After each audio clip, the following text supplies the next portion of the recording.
بسم اللہ الرحمن الرحیم۔ شروع کرتا ہوں اللہ کے نام سے جو بڑا مہربان نہایت رحم والا ہے۔ پرفیکٹ کیا ہوتا ہے؟ پیسہ، بنگلہ، گاڑی؟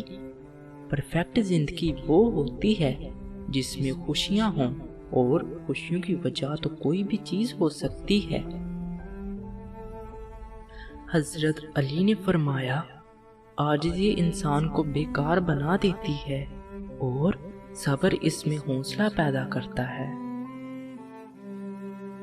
حضرت علی نے فرمایا، جس نے اپنی پریشانی کا اظہار کر دیا وہ اپنی ذلت پر راضی ہو گیا، اور جس نے نفس پر زبان کو حاکم بنا دیا اس نے اپنے نفس کو سبق تر بنا دیا۔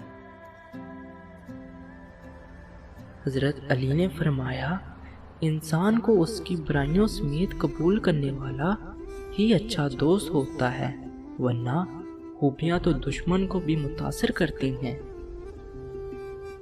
حضرت علی نے فرمایا، اس کائنات میں اللہ کے سوا کوئی بھی آپ کو ہمیشہ، ہر وقت اور ہر حال میں ایک جیسا میسر نہیں ہو سکتا۔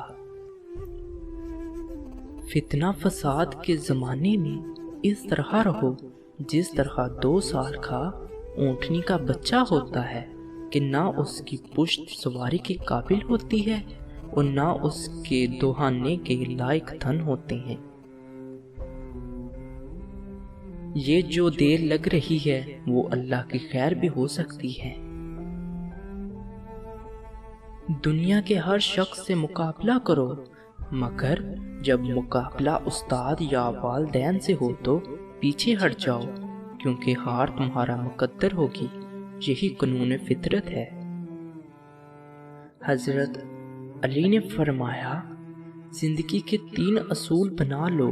پہلا، اس سے ضرور معافی مانگو جسے تم چاہتے ہو۔ دوسرا، اس سے کبھی کچھ نہ چھپاؤ جو تم پر اعتبار کرتا ہو۔ تیسرا، اسے کبھی مت چھوڑو جو تمہیں چاہتا ہو۔ حضرت علی نے فرمایا، کسی کے لیے حد سے زیادہ پریشان مت رہو، کیونکہ اگر وہ تمہارے حق میں بہتر ہوگا تو تمہیں ضرور ملے گا۔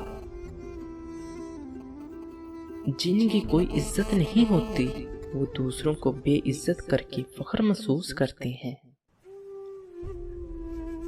حضرت علی نے فرمایا، اچھے لوگوں کا تمہاری زندگی میں آنا تمہاری قسمت ہوتی ہے اور انہیں سنبھال کر رکھنا تمہارا ہنر۔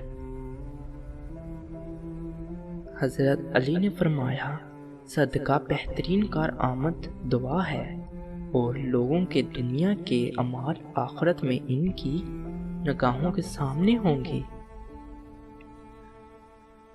لوگوں کے ساتھ ایسا میل جول رکھو کہ مر جاؤ تو لوگ روئیں اور زندہ رہو تو تمہارے مشتاق رہیں۔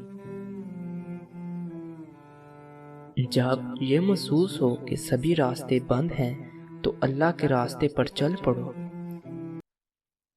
اگر آپ کو میری یہ ویڈیو اچھی لگے تو پلیز لائک، سبسکرائب اور کمنٹ لازمی کر دینا، تاکہ ہر آنے والی نئی سے نئی ویڈیو آپ کے پاس جلد سے جلد پہنچ سکے۔ شکریہ۔